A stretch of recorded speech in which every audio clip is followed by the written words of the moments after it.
শুধুমাত্র গরুর গোশত, খাসির গোশত যদিও খাওয়া হালাল, কিন্তু ঘুষের টাকা, সুদের টাকা, দুর্নীতির টাকা, অবৈধ টাকা দিয়া গরুর গোশত, খাসির গোশত খাওয়াটাও হালাল না হারাম? হারাম। এই গরুর গোশত আল্লাহ তাআলা গরু খাসির মাংসকে হালাল করেছেন, হারাম করেছেন? হালাল করেছেন। কিন্তু সুদের টাকা দিয়ে যদি গরুর মাংস কিনে খান, ওই টাকা কখনো কোনোদিন ওই খাবারটা হালাল হতে পারে।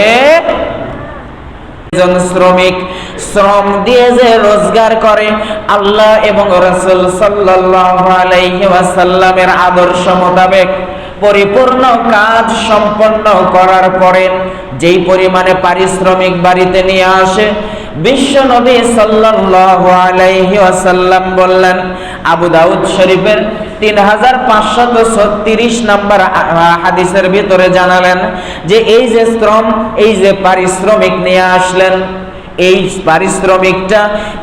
পারিশ্রমিকটা সর্বোত্তম একটা পারিশ্রমিক। বলেন সুবহানাল্লাহ।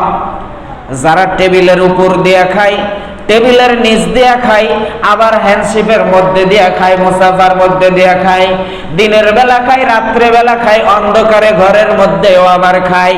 এই খাওয়াগুলো যদিও লাখ লাখ টাকা, কোটি কোটি টাকা পর্যন্ত পরিমাণ হতে পারে, কিন্তু বিশ্ব নবী সাল্লাল্লাহু আলাইহি ওয়াসাল্লাম বললেন, ও দুনিয়ার উম্মতেরা, যারা গায়ে খেটে পরিশ্রম করে, দিনের বেলা দেখেন পরিশ্রম করে, আবার এমনও মানুষ আছে রাত্রে বেলাতেও নাইট ডিউটি করে, গার্মেন্টসে গিয়ে দেখবেন এরা যে শ্রম দিল, এই সারাদিন সারা রাত শ্রম দিয়ে যে পারিশ্রমিকটা পাইল, এই পারিশ্রমিকটা আল্লাহ রাব্বুল আলামিনের কাছে সর্বোত্তম খাদ্য হিসাবে পরিচিত হয়। বলেন সুবহানাল্লাহ। সর্বোত্তম খাদ্য এইটা। তার মানে শুধুমাত্র গরুর গোশত, খাসির গোশত যদিও খাওয়া হালাল, কিন্তু ঘুষের টাকা, সুদের টাকা, দুর্নীতির টাকা, অবৈধ টাকা দিয়া গরুর গোশত, খাসির গোশত খাওয়াটাও হালাল না হারাম? হারাম।